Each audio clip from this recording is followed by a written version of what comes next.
The massive crystal dome of the Galactic Council chambers stretched high above the polished marble floor.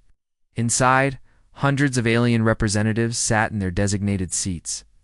Watching the holographic display that showed the latest intelligence reports, the air hummed with translation devices working overtime as dozens of different languages filled the space. Admiral Zexter of the Velkari Empire stood at the center podium, his tall frame casting a shadow across the floor. His purple skin gleamed under the artificial lights, and his forearms moved gracefully as he spoke. The Velkari had ruled 12 star systems for over 3 centuries, and their military might was feared across this sector of the galaxy. Council member Zexter began, his voice carrying easily through the chamber. We have discovered a new species in Sector 7. They call themselves humans. Our scouts report they have recently developed faster-than-light travel, but their technology appears primitive at best. A hologram appeared above the podium, showing grainy images of human ships. The vessels looked crude compared to the sleek Velkari warships, with harsh angles and basic hull designs. Several council members leaned forward to get a better look. Creatures come from a world they call Earth, Zexter continued. They are bipedal, like many species we have encountered before. Our analysis shows they have only achieved space travel within the last 50 years. Their longest journey from their home system is barely 10 light-years. Councillor Vexinen of the Altarian Republic raised one of her 6 hands. What are their defensive capabilities, Admiral? Zexter asked.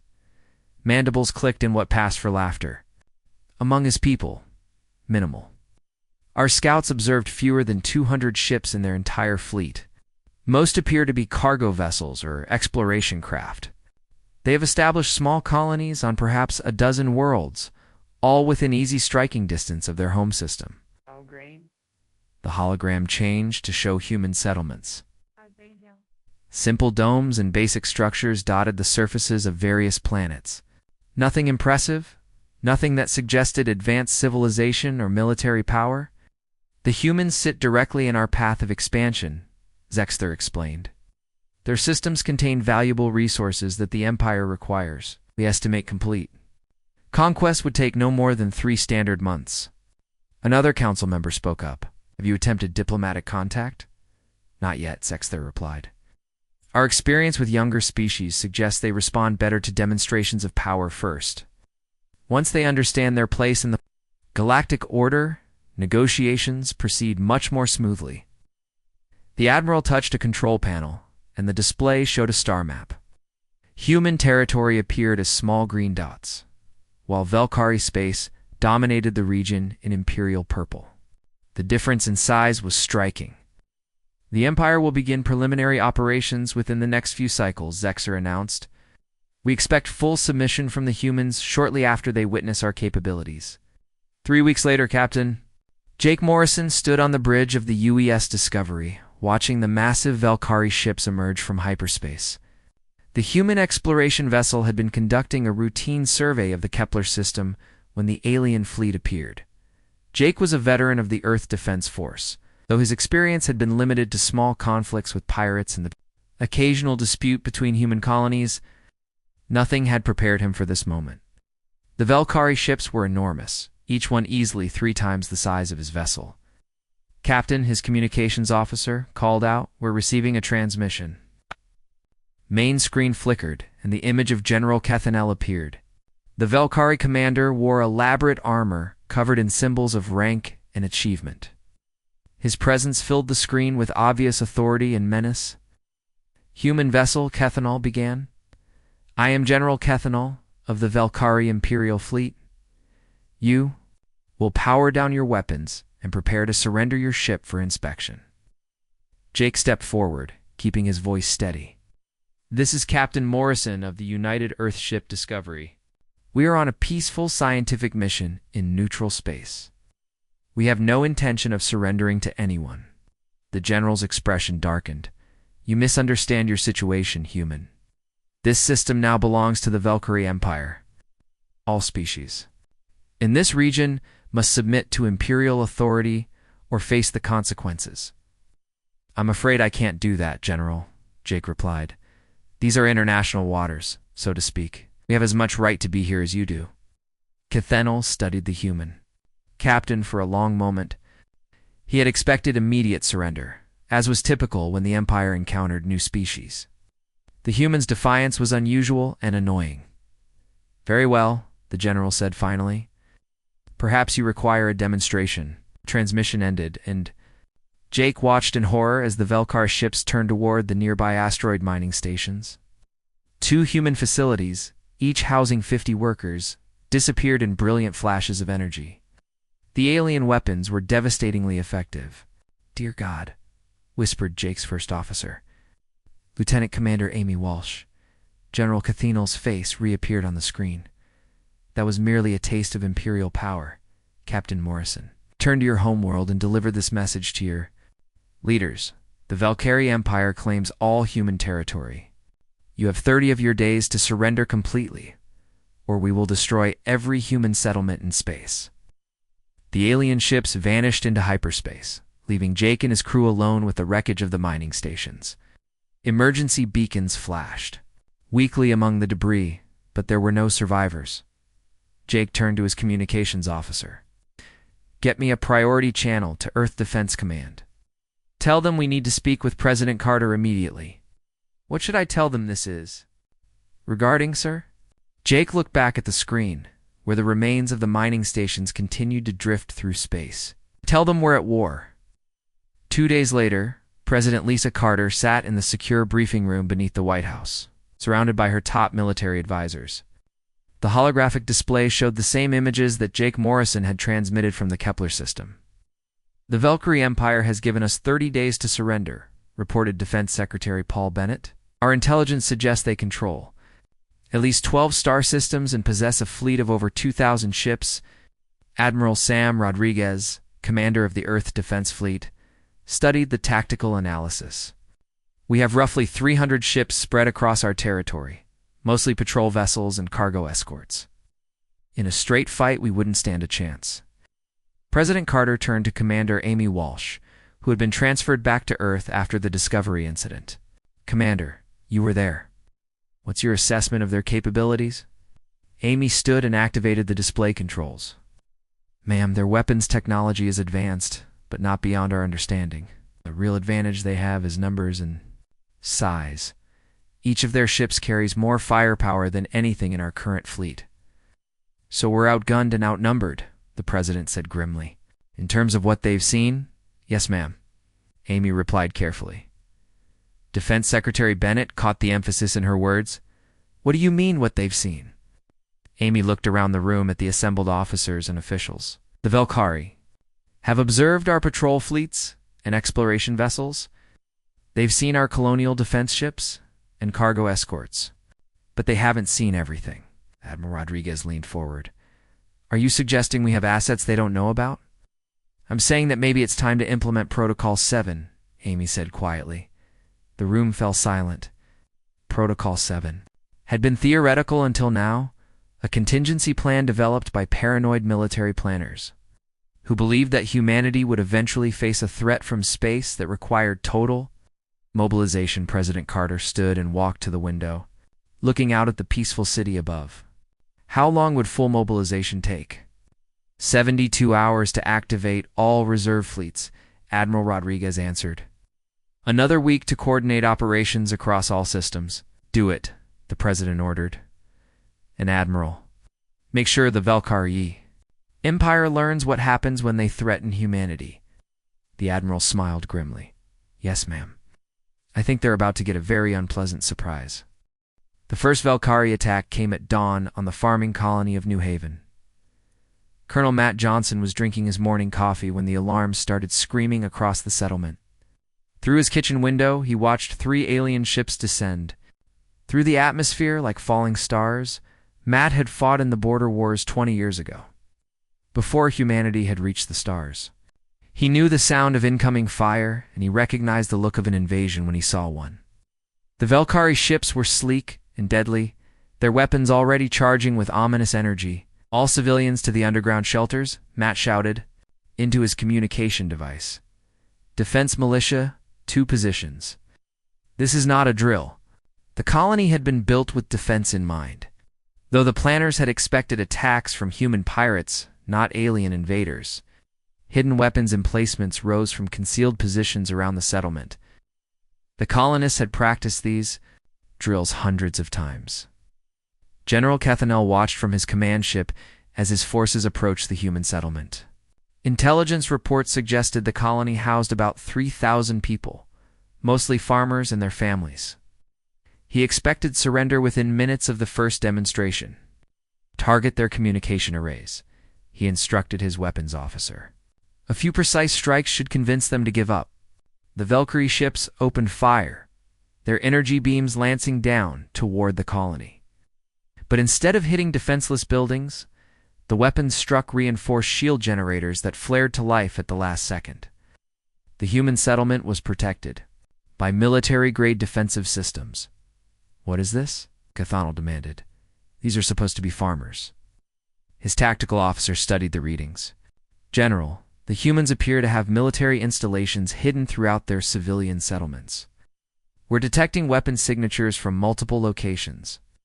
On the ground, Colonel Johnson smiled grimly as his people returned fire. Hidden missile batteries launched their payloads skyward, forcing the Valkyrie ships to take evasive action. These weren't the crude weapons the aliens had expected to encounter. "Target their engines," Matt ordered.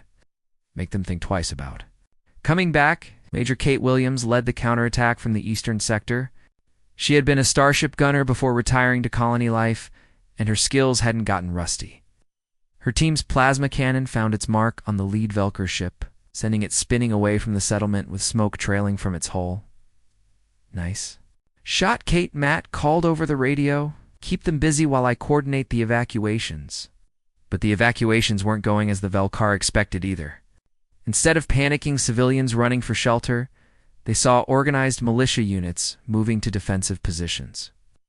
Every adult colonist seemed to know exactly what to do and where to go.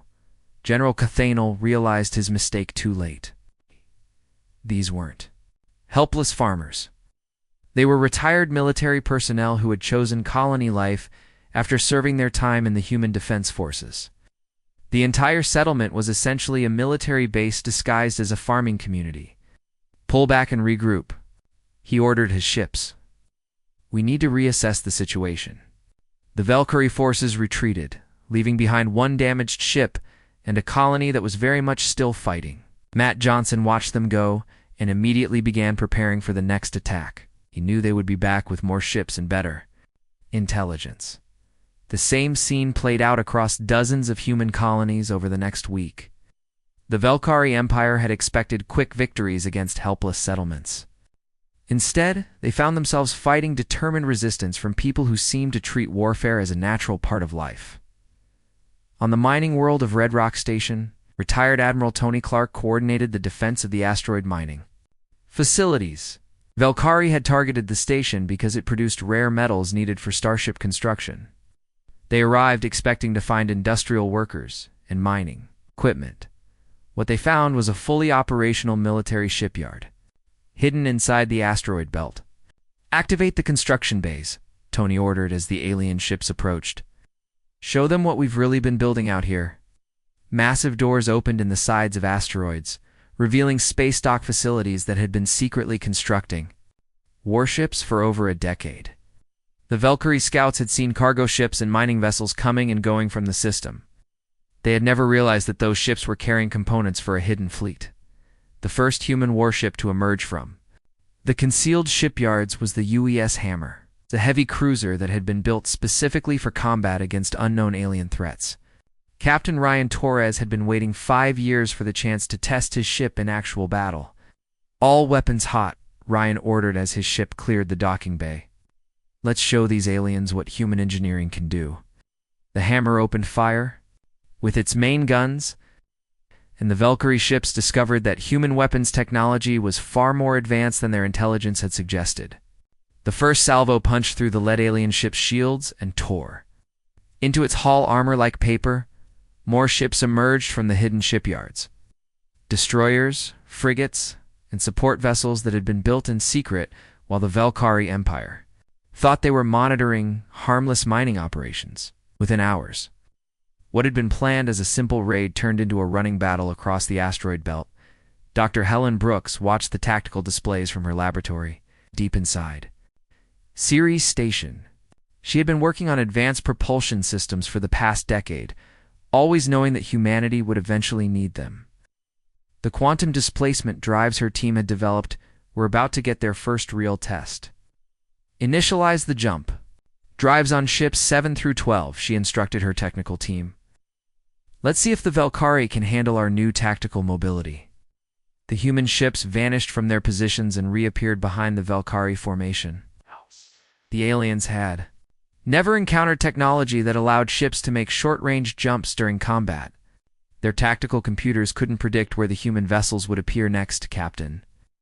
Maria Santos commanded the destroyer U.S. Phoenix, one of the ships equipped with the new jump drives. She had been a test pilot before accepting command of the experimental vessel, and she understood the technology better than most. Jump behind their flagship, she ordered, her navigation officer. Put us right in their blind spot. The Phoenix materialized directly behind the Valkyrie command ship and opened fire at point-blank range. The alien vessel's rear shields collapsed. Under the concentrated assault, and secondary explosions began rippling along its hull. This is Phoenix to all units, Maria broadcast. Jump tactics are effective. Aliens can't adapt to our mobility advantage. Back on Earth, Admiral Sam Rodriguez stood in the command center deep beneath the Rocky Mountains. The facility had been built in secret over the past 30 years. It's designed to coordinate humanity's response to exactly this kind of threat. The walls were lined with displays showing battles across human space. Sir, his aide reported, we're receiving confirmation from all sectors. The Valkyrie attacks have been repulsed at every location. Their forces are withdrawing to regroup. Sam nodded, but his expression remained serious. This was just their first probe. They'll be back with more ships and better intelligence. How long until our reserve fleets are fully operational? 48 hours, sir? The activation of Protocol 7 is proceeding ahead of schedule. Good. 'Cause when they come back, we're going to be ready for them. This time we're not. Going to wait for them to attack our colonies? On the bridge of his flagship, General Kethanel studied the reports from his failed raids. Every single human settlement had been defended by military-grade weapons and trained personnel. The colonies weren't civilian targets at all. They were military installations designed to look like peaceful farming communities. How many ships did we lose? He asked his tactical officer. 17 ships damaged, 3 destroyed completely. The humans fought with a coordination and skill level that suggests extensive military training throughout their population. Kethanel felt a cold feeling in his stomach. The Empire had conquered dozens of species over the centuries, and none had ever mounted this kind of resistance. Most civilizations had separate military and civilian populations. The humans seemed to treat every citizen as a potential soldier. Not about their technology, he asked. More advanced than our initial assessments indicated, sir. They have weapons that can penetrate our standard shields, and some kind of tactical jump drive that allows them to reposition during combat. Our ships couldn't maintain effective formations against such mobility. The general stared at the tactical display showing human space. What had seemed like a simple conquest was turning into something much more dangerous. The humans weren't just defending their territory. They were fighting like they had been preparing for this war their entire lives. Send a message to the Emperor, Kethanel ordered. Tell him we need reinforcements. Many reinforcements. And tell him that the humans are not what we expected them to be. As his communication officer prepared the transmission, the general continued, staring at the display, somewhere in the back of his mind. He was beginning to wonder if the Valkyrie Empire had made a terrible mistake when they decided to threaten humanity. The attack on New Boston came without warning. A thriving colony world had been home to 2 million people, most of them families who had left Earth seeking a better life among the stars. The Valkyrie Empire decided to send a message that would break human resistance once and for all. Emperor Vaxtel himself gave the order from his throne room on Zarian Prime. The massive alien ruler stood 12 feet tall, his scaled hide marked with the scars from 100 battles. He had conquered 17 different species during his reign, and all of them had surrendered after witnessing the Empire's overwhelming power. Destroy the human world completely, he commanded General Cathanel. Leave no survivors. When the other human settlements see what happens to those who resist the Empire, they will surrender quickly. The Velkari battle fleet that approached New Boston was the largest force the Empire had assembled in decades. For 300 ships surrounded the planet, their weapons charged and ready. The human orbital defense platforms tried to fight back, but they were hopelessly outnumbered. The bombardment lasted 6 hours. When it was over, New Boston was a burning wasteland. Every city had been reduced to rubble, every spaceport destroyed, every sign of human civilization erased from the planet's surface. 2 million people died in those 6 hours, including thousands of children who had never seen Earth. War correspondent Nick Foster was aboard the UES Liberty when the distress signals from New Boston stopped transmitting. He'd been documenting the conflict for the Earth News Network, sending reports back to human space about the fighting on the frontier colonies. This is Nick Foster reporting from the Liberty. He spoke into his recording device as the ship surveyed the ruins of New Boston. The Velkari Empire has committed genocide against 2 million innocent civilians. The planet below me is dead, its cities turned to ash, its people murdered in cold blood. The images Nick transmitted back to human space were devastating. Tire. Continents scorched black by alien weapons. Melted cities where families had lived and worked and dreamed of the future. Velkari had intended to break human morale with their demonstration of power. Instead, they had made the worst possible mistake on Earth. President Lisa Carter stood before the United Nations Assembly as Nick's footage played on screens around the chamber. Representatives from every human colony world watched in horrified silence as the images of New Boston's destruction filled their vision. The Velkari Empire believes they can terrorize us into submission, President Carter said, her voice carrying clearly through the chamber. They believe that by murdering our children, they can force us to surrender our freedom. They are wrong. The president's words were broadcast across human space, reaching every settlement, every ship, every person who called themselves human. The message was simple and direct. This was no longer a territorial dispute or a diplomatic crisis. This was a war for the survival of the human race. Fleet. Admiral Karen Stone received her orders 2 hours after the president's speech. She stood in the command center of her flagship, the UES Vengeance, surrounded by tactical displays showing the positions of ships across 3 star systems. The Third Fleet had been humanity's most closely guarded secret, and now it was time to reveal it to the galaxy. All ships, this is Admiral Stone, she broadcast to her fleet. We are no longer hiding. The Velkari Empire has shown us their true nature, and we will respond in kind. Activate all weapon systems and prepare for combat operations. The asteroid belt around the Vega system suddenly came alive with activity. What had appeared to be empty space now revealed dozens of hidden military installations. Massive doors opened in the sides of asteroids, and warships began emerging from concealed docking bays. Captain Ryan Torres watched from the bridge of his heavy cruiser as the Third Fleet assembled. He had been stationed in the Vega system for 3 years, his ship hidden inside a hollowed-out asteroid, along with 40 other vessels. The Velkari scouts had passed through the system dozens of times without detecting the human presence. "My God," whispered his first officer as more and more ships appeared. "How long have we been building this fleet?" 20 years, Ryan answered. "Ever since we made first contact with the Centauri Republic, Command decided we needed to be ready for something like this." The Third Fleet consisted of over 800 ships, from massive battleships to fast attack craft. Each vessel had been designed and built specifically for war against alien threats.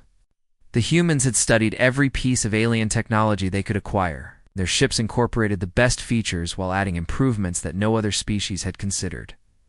Dr. Helen Brooks stood in the main laboratory of the research.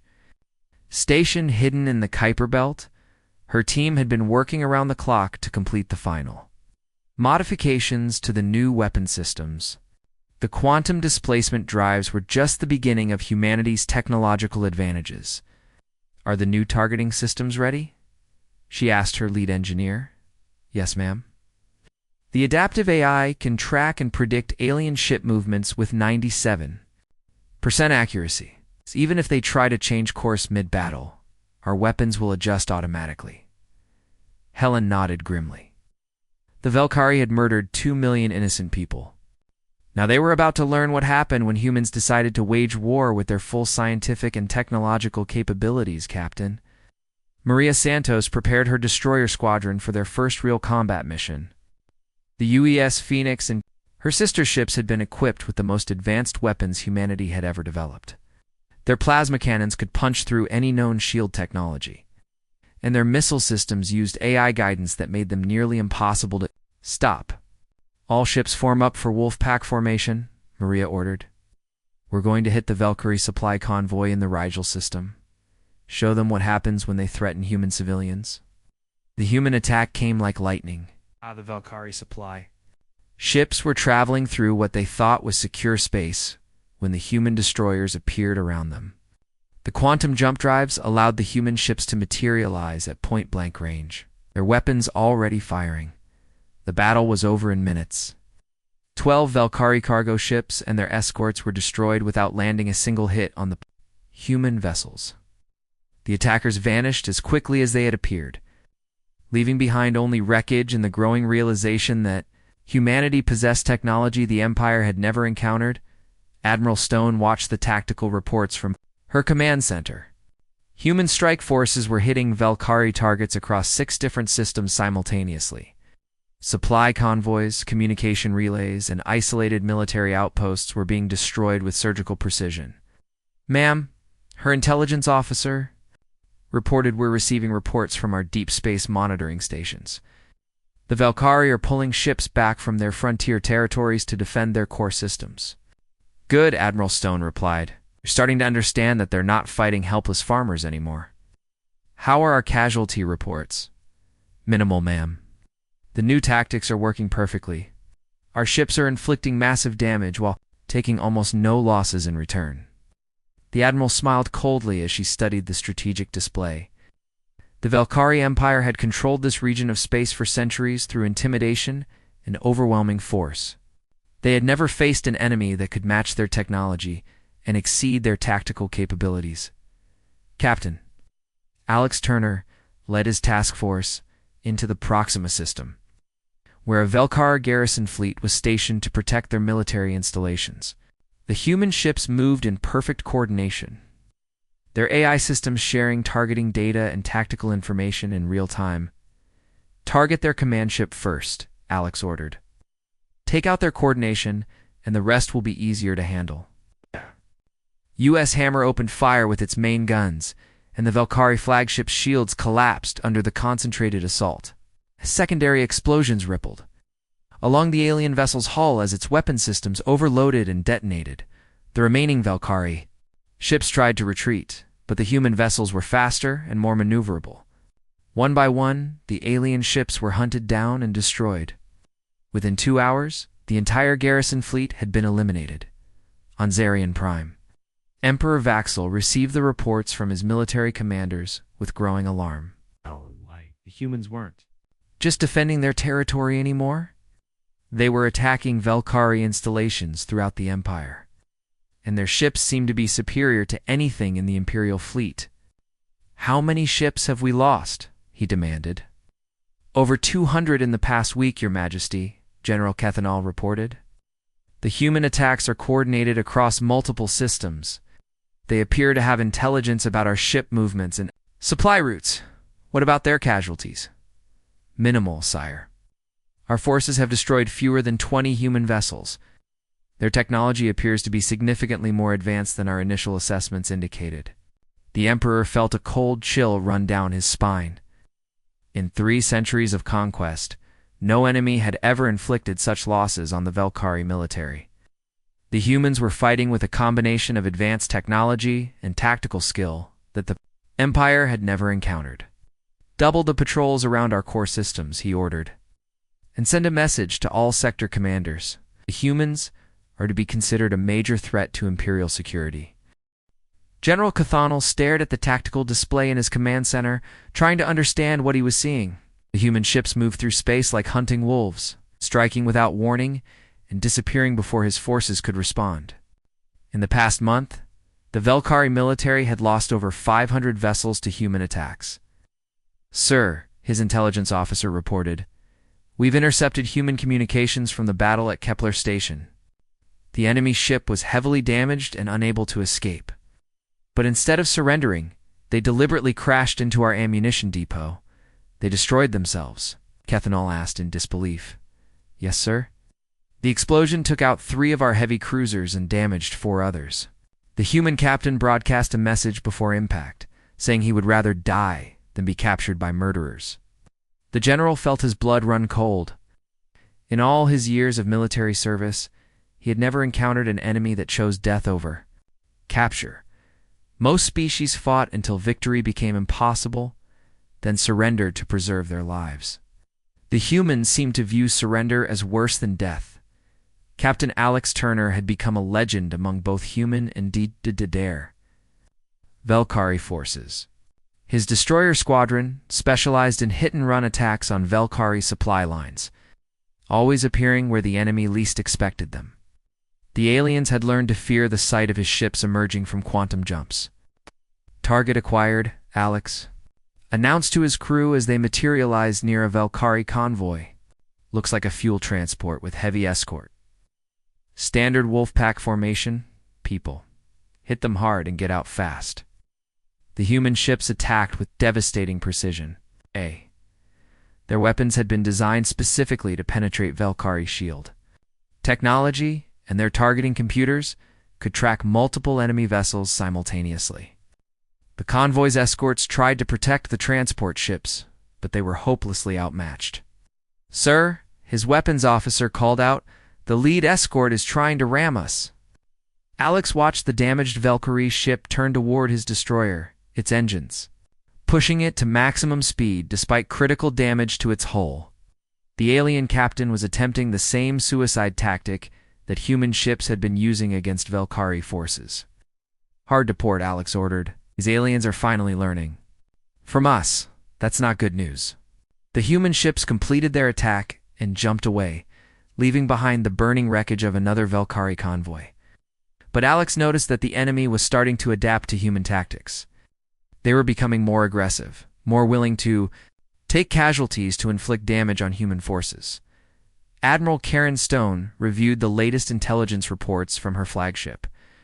Human forces had been successful beyond all expectations, but the war was taking a toll that concerned her. Velkari Empire was mobilizing its full military might, and their fleet was much larger than initial estimates had suggested. "Ma'am," her aide reported, "we're receiving word from Admiral Rodriguez. The activation of Protocol 7 is complete. All reserve fleets are now operational and ready for deployment."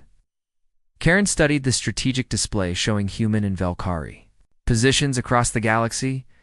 Red symbols marked Velkari-controlled systems, while blue indicated human territory. But now green symbols were appearing throughout the display, representing newly activated human fleets that had been hidden for decades. "How many ships do we have available for operations?" she asked. 8,000 confirmed, ma'am." "Possibly more as additional reserve units come online. The shipyards have been working around the clock to complete vessels that were still under construction." Karen nodded grimly. The number was impressive, but she knew the Velkari Empire could field twice that many ships, if they fully mobilized. The key was to prevent them from coordinating their forces effectively. Dr. Helen Brooks stood in her laboratory, watching the final tests of humanity's most closely guarded weapon system. The project had been in development for 15 years. Ever since human scientists first analyzed captured alien technology from minor conflicts with other species, "The neural disruption field is ready for deployment," she reported to Admiral Stone via secure communication.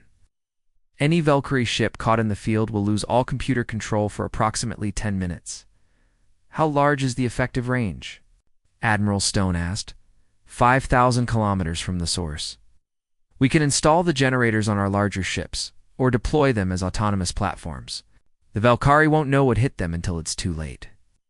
Helen had dedicated her life to preparing humanity for galactic warfare, unlike other species that develop space technology for exploration and trade. Humans had approached it with the assumption that conflict was inevitable. Every technological advancement was evaluated for its military applications, Captain. Maria Santos led her squadron into the Altair system, where a major Valkyrie fleet base was located. Intelligence reports indicated that over 200 enemy ships were stationed there, along with repair facilities and supply depots. It was one of the most heavily defended positions in Valkyrie space.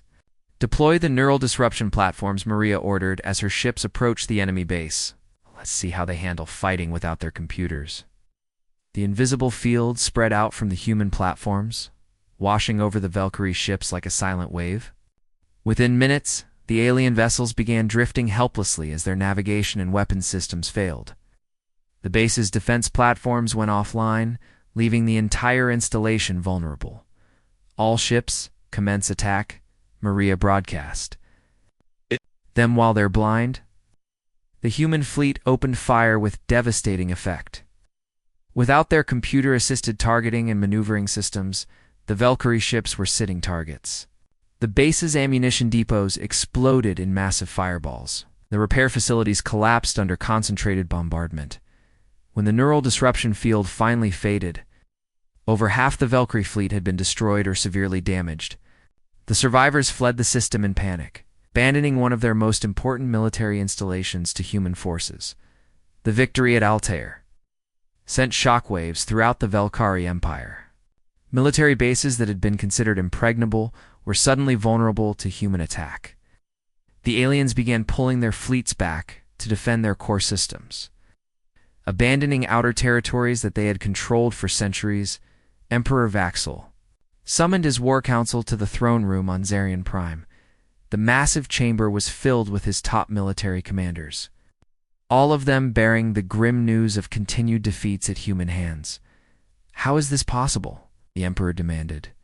"We have ruled this region of space for 300 years. Our military is the most powerful in the galaxy. How can a species that achieved spaceflight only 50 years ago be defeating our forces?" General Cathanel stepped forward reluctantly. "Your Majesty, our intelligence assessment of human capabilities was severely flawed. They are not a peaceful exploration species as we initially believed. Their entire civilization appears to be organized around the concept of warfare. Explain." "Every human colony we have attacked was defended by military veterans. Their civilian population receives combat training as a matter of course. Their exploration and cargo ships are actually disguised military vessels with hidden weapon systems." The Emperor's scaled hide darkened with rage. "You are telling me that an entire species has been preparing for war against us?" "Not specifically against us, sire, against anyone who might threaten them. The humans appear to have developed their space technology with the assumption that they would eventually encounter hostile alien civilizations. They have been building hidden fleets and developing advanced weapons for decades." Another general spoke up. "Your Majesty, there is something else. Our intercepted communications suggest that what we have seen so far is only a fraction of their true military capability. They refer to something called their full fleet that has not yet been deployed." Emperor Vaxtel felt a chill of fear run through his massive body. The Valkyrie Empire had conquered 17 different species during his reign, and all of them had been defeated within months of first contact. The humans had been fighting for over a year, and they were getting stronger rather than weaker. "What are our current losses?" he asked quietly. "Over 1,000 ships destroyed, Your Majesty, perhaps twice that number damaged and under repair. The humans have lost fewer than 100 vessels in the same period." The throne room fell silent as the implications sank in. The Valkyrie Empire was being systematically dismantled by an enemy that seemed to understand warfare better than they did. The humans fought with a combination of advanced technology, superior tactics, and a willingness to sacrifice themselves that the Empire had never encountered. "Double our patrol fleets around the core systems," the Emperor ordered, "and send envoys to our vassal species.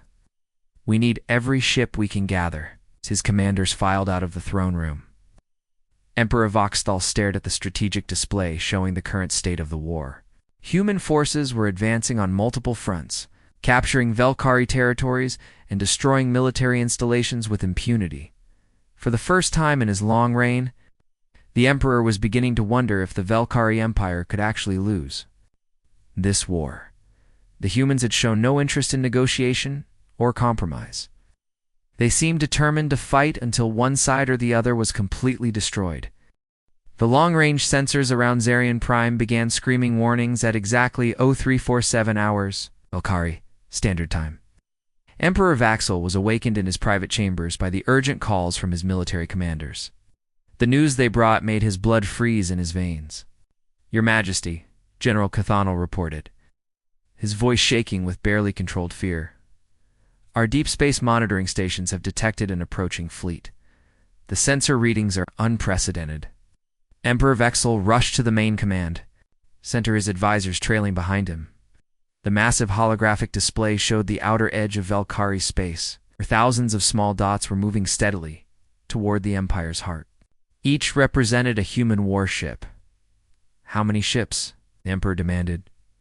The sensor technician checked his readings 3 times before answering. "Over 8,000 confirmed contacts, Your Majesty. Possibly more hidden by sensor interference.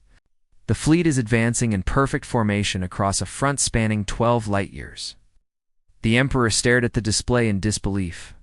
The largest fleet the Valkyrie Empire had ever assembled contained fewer than 3,000 ships. The humans were approaching with nearly 3 times that number. An intelligence report suggested this still wasn't their complete military force. Admiral Sam Rodriguez stood on the bridge of his flagship, the UES Retribution, watching the tactical displays as humanity's greatest armada moved through space. The massive dreadnought was over 1 kilometer long, bristling with weapons that had been designed specifically to break alien resistance. Around him, thousands of other ships maintained perfect formation as they approached their target. "Sir," his communications officer reported, "we're receiving surrender requests from 17 different Valkyrie worlds. They're asking for terms before we even reach their systems." "Ignore them," Admiral Rodriguez ordered coldly. "We didn't start this war, but we're going to finish it. The Velkata Empire wanted to see what happens when you threaten humanity. Now, they get to learn." The Admiral had been planning this moment for over a year, ever since the massacre at New Boston. The human fleet represented the combined military might of every colony world. Every hidden shipyard, every secret weapons program that humanity had developed since reaching the stars. Commodore Don Miller led the advanced scout force, his ships, probing ahead of the main fleet to gather intelligence on Valkyrie defenses. What they found surprised even the experienced commander. The Empire was pulling back from dozens of star systems, abandoning territories they had controlled for centuries. "They're running scared," Dan reported to Admiral Rodriguez. "We're detecting massive fleet movements toward their core systems. Looks like they're concentrating everything around their homeworld." "Smart of them," the Admiral replied. "Too bad it won't be enough." Captain Sue Adams commanded one of the new heavy carriers that formed the backbone of the human fleet. Ship carried over 200 fighter craft, each one piloted by veterans who had been training for this moment their entire careers. The fighters were equipped with the latest human technology, including miniaturized, quantum jump drives that allowed them to appear anywhere on the battlefield without warning. "Launch all squadrons," Sue ordered as her carrier group approached the outer defenses of Valkyrie space. "Show them what human pilots can do when they're properly motivated." The fighter squadrons spread out across the system like a swarm of angry wasps. Valkyrie patrol ships tried to intercept them, but the human pilots used tactics that the aliens had never encountered. They would appear, strike, and vanish before the enemy could respond, only to materialize somewhere else moments later. Dr. Helen Brooks monitored the fleet's advance from the research vessel U.S. Innovation. Her team had spent the past 6 months installing their most advanced weapons on the largest human ships. The neural disruption generators were just the beginning of humanity's technological surprises. "Admiral," she reported to Rodriguez via secure channel, "the gravitational manipulation system is ready for deployment. We can create artificial gravity wells that will trap enemy ships in specific locations." "Excellent," the Admiral replied. "How long does the effect last?" "Approximately 30 minutes per activation. Any ship caught in the field will be unable to maneuver or jump to hyperspace. They'll be sitting targets for our main guns." Helen smiled grimly as she watched the tactical displays. The Valkyrie Empire, had made the mistake of thinking that humans were just another species seeking their place in the galaxy. They had no idea that humanity approached every problem with the assumption that violence might be necessary to solve it. Emperor Vaxtel stood in his war room, surrounded by holographic displays showing the approaching human fleet. His military advisors argued frantically about defensive strategies, but the Emperor could see the truth in their eyes. They were all terrified, Your Majesty, his intelligence chief reported. We've identified the human flagship. It's a vessel called the Retribution, commanded by Admiral Rodriguez. Our spies indicate that this ship was built specifically to serve as a symbol of human military power. What are its capabilities, unknown, sire? Human security around there? Advanced vessels is absolute. We do know that it's the largest warship ever constructed by any species in this region of the galaxy. The Emperor felt his hope dying as he studied the reports. The human fleet wasn't just larger than anything the Empire could assemble. It was also more advanced, better coordinated, and commanded by leaders who seemed to understand warfare at a level that the Valkyrie military couldn't match. Sir, another advisor spoke up nervously. Perhaps we should consider opening diplomatic negotiations. The humans might be willing to discuss terms. Emperor Vaxtel turned to look at the advisor with cold eyes. The humans have shown no interest. In negotiation, they have ignored every surrender offer from our border worlds. They want complete victory, nothing less.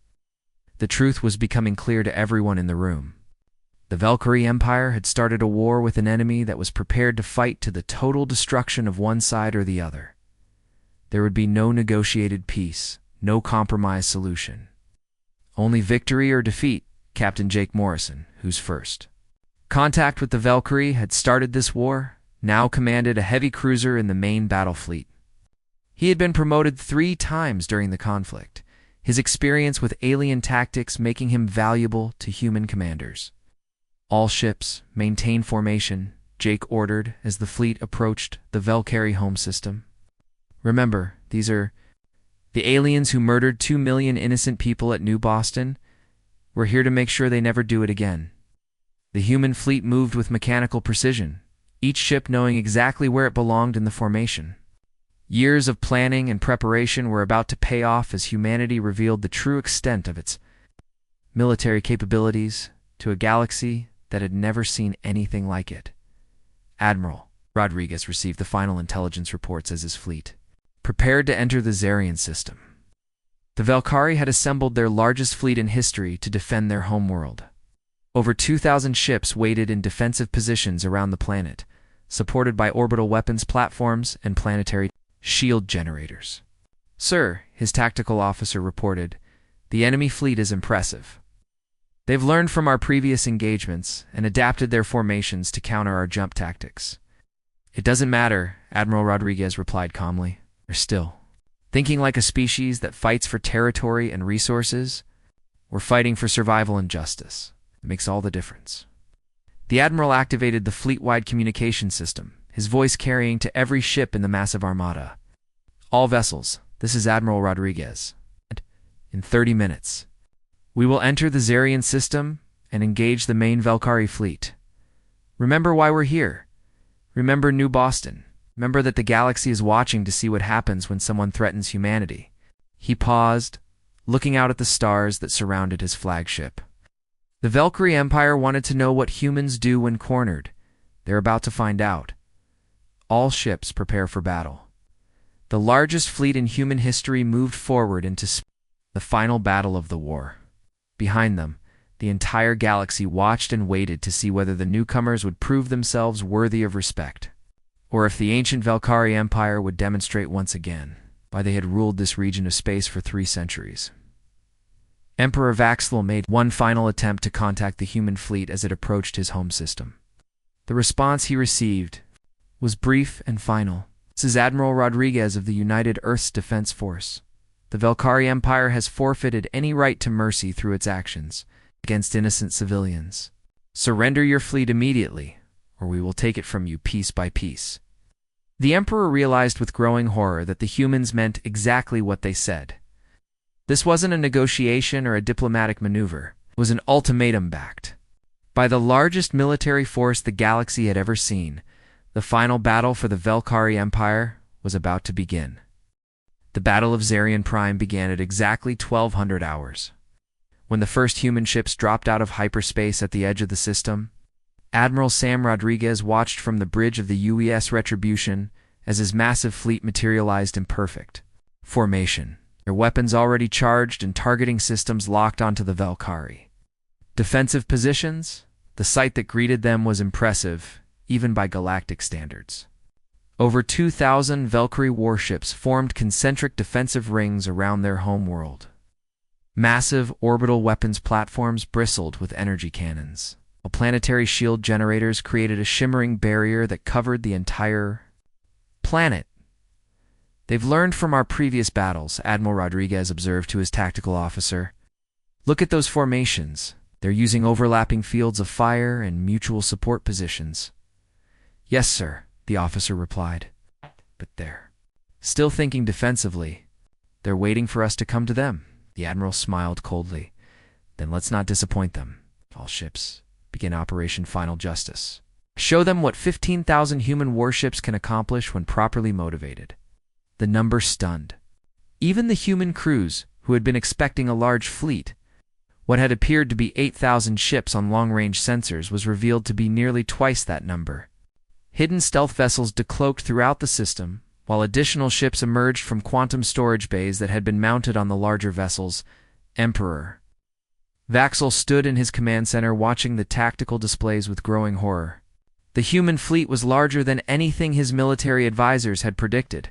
Worse, their ships were spreading out across the entire system, surrounding the Velkari defensive positions from every possible angle.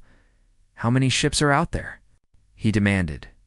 His sensor technician's voice shook as he answered. "Over 15,000 confirmed contacts, Your Majesty. They're everywhere. Our defensive perimeter is completely surrounded."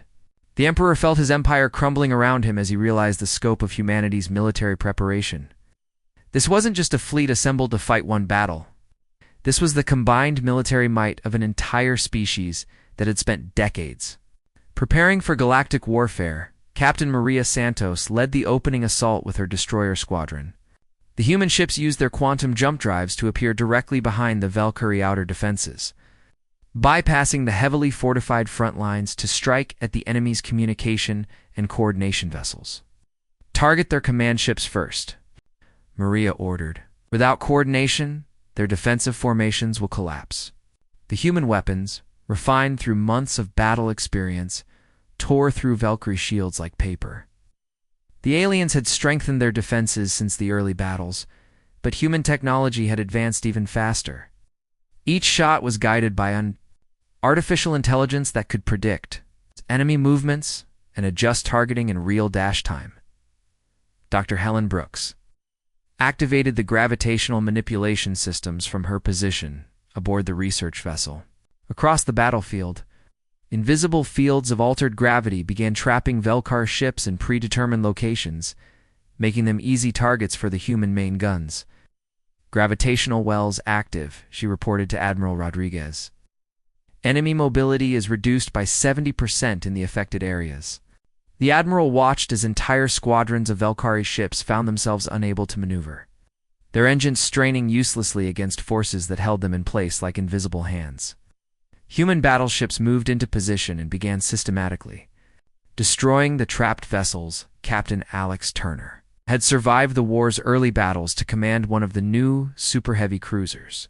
His ship, the UES Justice, mounted weapons that could punch through any known defensive system. He led his task force directly toward the most heavily defended section of the Velkari line. "All ships concentrate fire on the orbital platforms," Alex ordered. "Let's clear a path to the planet." The massive weapons platforms that protected Zarian Prime had been built over centuries, designed to withstand any conceivable attack.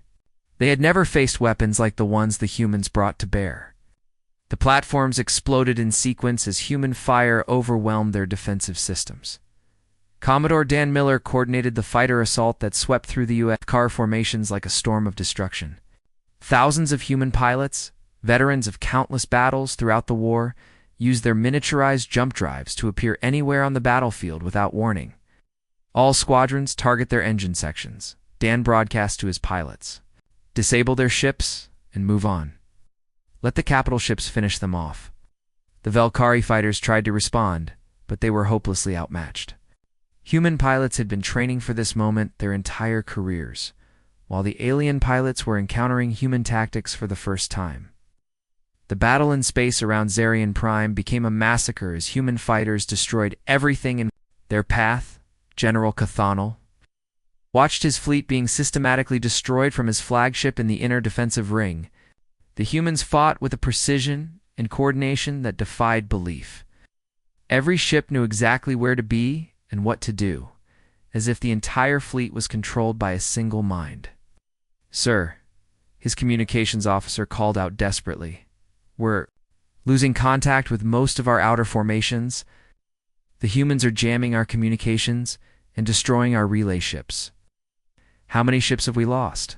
Cathanal asked, though he dreaded the answer. "Over half the fleet, sir, and the humans have barely taken any casualties. It'd be 50 ships destroyed out of 15,000. The general realized with growing despair that the Valkyrie Empire was facing complete annihilation. The humans weren't just winning the battle. They were demonstrating a level of military superiority that made resistance pointless. Emperor Vextel received the final reports from his military commanders as the battle entered its 18th hour. The Valkyrie fleet was in full retreat, what remained of it fleeing toward the outer system in desperate attempts to escape. The orbital defenses around Zarian Prime were gone, reduced to expanding clouds of debris. "Your Majesty," General Cathanel's voice came through the communicator. "I regret to report that our fleet has been destroyed. We have fewer than 200 ships remaining, and they are scattered across the system. The humans control the space around our home world." The Emperor looked out through the windows of his palace at the sky above, Zarian Prime. Human ships filled the heavens like stars, their weapons trained on the planet below. The planetary shields were failing under concentrated bombardment, and it was only a matter of time before they collapsed completely, Admiral. Rodriguez opened a communication channel to the planet's surface. His image appeared on screens throughout the Valkyrie capital, showing the face of the enemy who had brought their empire to its knees. "Emperor Vaxel," the Admiral began, his voice carrying clearly through the speakers, "I am Admiral Rodriguez, of the United Earth Defense Force. Your fleet has been destroyed. Your defenses have fallen. You have one opportunity to surrender your empire unconditionally." The Emperor appeared on screen, his massive form somehow diminished by defeat. "What are your terms, Admiral?" "Complete and total surrender of all Valkyrie. Military forces. Immediate cessation of all aggressive actions against any species. Acceptance of human administration over former imperial territories. And most importantly, a guarantee that nothing like the massacre at New Boston will ever happen again." Emperor Vextel looked around his command center at the faces of his advisors. He could see the truth in their eyes. The Valkyrie Empire was finished. The humans had demonstrated a level of military power that made continued resistance impossible. "I accept your terms, Admiral Rodriguez," the Emperor said quietly. The Valkyrie Empire formally surrenders to humanity. The surrender was broadcast across the galaxy, reaching every species that had been watching the conflict with growing amazement. The Valkyrie Empire, which had ruled this region of space for 3 centuries, had fallen completely to a species that had achieved interstellar travel only 50 years earlier. Captain Jake Morrison, whose first contact with the Valkyrie had started the war, now stood on the bridge of his ship in orbit around the conquered capital. The man who had refused to surrender to General Cathanel-esque demands was now part of the occupation force administering the former empire.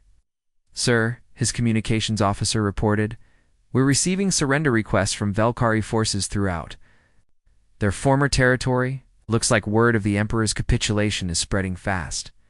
Jake nodded as he watched the peaceful transfer of power taking place on the planet below. Human administrators were already working with Valkyrie officials to establish new governments that would respect the rights of all species in the region.